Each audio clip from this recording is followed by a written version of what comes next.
Hi అండి, ఇవాళ సమోసా చేసండి. చూద్దాం ఎలాగో. ముందు మైదా పిండిలో కొద్దిగా సాల్ట్, కొంచెం ఆయిల్ వేసుకొని చపాతీ పిండిలా కలిపి పెట్టుకోవాలండి. ఒక హాఫ్ అన్ అవర్ ముందు కలిపి పెట్టుకుంటే బాగొస్తదండి. ఇవాళ అయితే onion samosa, sweet corn samosa చేశానండి. ముందుగా ఆనియన్స్ సన్నగా తరిగి కొద్దిగా కొత్తిమీర, పచ్చిమిర్చి, ఉప్పు, కారం అండి, గరం మసాలా వేసి కలిపి పెట్టుకోవాలండి. తర్వాత స్వీట్ కార్న్లో కూడా కొద్దిగా సాల్ట్, కొద్దిగా కారం, గరం మసాలా వేసి కలిపి పెట్టుకోండి. దీనిలో తర్వాత ఒక ఐటమ్ కలపాలి, నేను చెప్తానండి.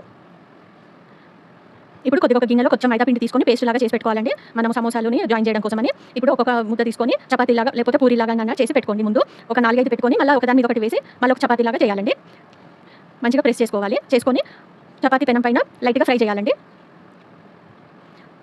సమోసాలు చాలా ఈజీ అండి. ఒక స్ట్రిప్స్ చేసుకోవడమే కొద్దిగా పని. ఇవి ముందు కూడా చేసి పెట్టుకోవచ్చండి. ఇలా చేసిన తర్వాత పెనం పైన కాల్చుకోవాలండి.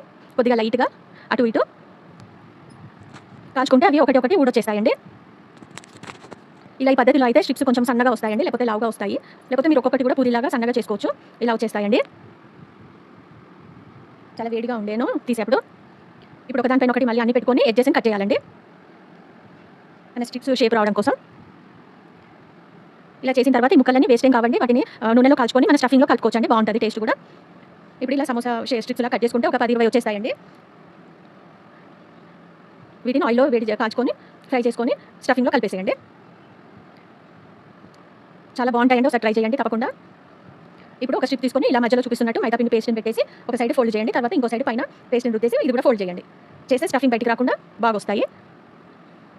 ఇంకా స్టఫింగ్ పెట్టుకొని మళ్ళీ పైన కూడా పేస్ట్తో కవర్ చేసి లైట్గా ఆయిల్ మీడియం హీట్లో ఫ్రై చేసుకోండి, బాగా వస్తాయి. మరి ఎక్కువ మంట పైన చేయకూడదు. నా వీడియో నచ్చినట్టయితే లైక్ చేసి సబ్స్క్రైబ్ చేయండి, నాకు సపోర్ట్గా ఉంటుంది. ఇలా ఎడ్జెస్ అన్ని మంచి క్లోజ్ చేసుకోండి, స్టఫింగ్ బయటికి రాకుండా.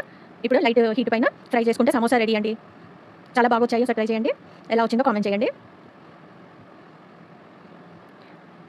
Thank you for watching.